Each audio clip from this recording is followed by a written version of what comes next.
la raison de sa survie. Il est d'humeur maussade, il est tout silencieux. Il a le cœur lourd, il a le front soucieux. Éternel jouet d'un destin capricieux, il se pose des questions sur le maître des cieux.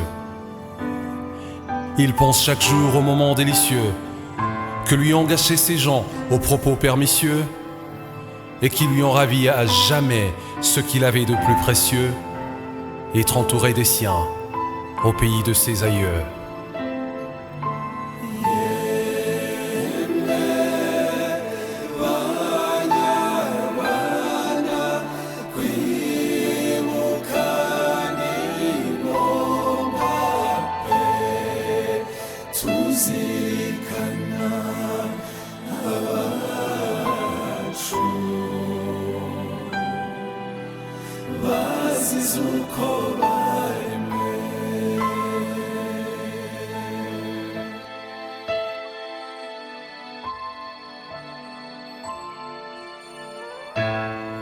Persécuté sans cesse pour ce qu'il n'a pas choisi d'être, il a fui, la mort dans l'âme, le pays qu'il a vu naître.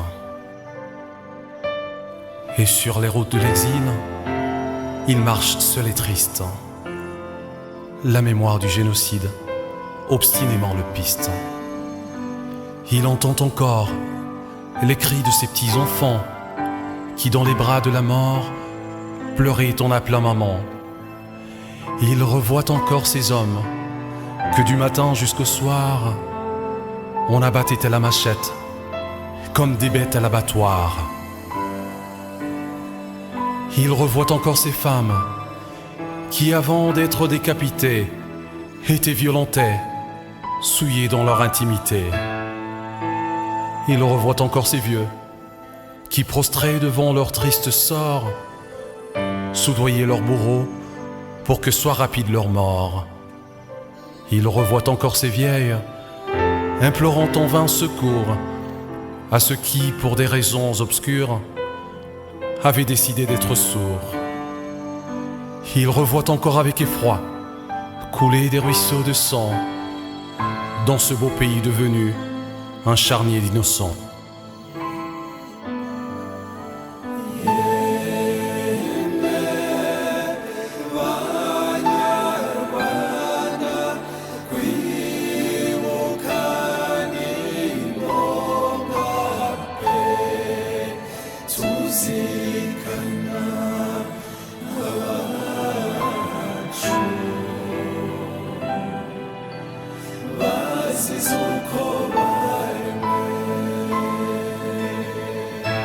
S'il regarde dans le vide, ou s'il a la tête en l'air, c'est que plus rien ne l'attache à la terre.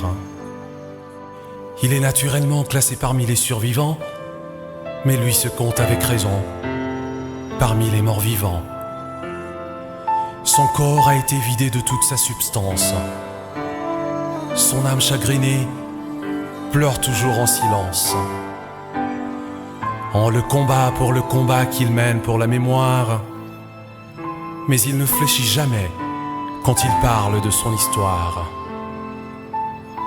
Raconter le génocide qui s'est perpétré dans sa patrie, c'est son unique raison d'être. C'est la raison de sa survie.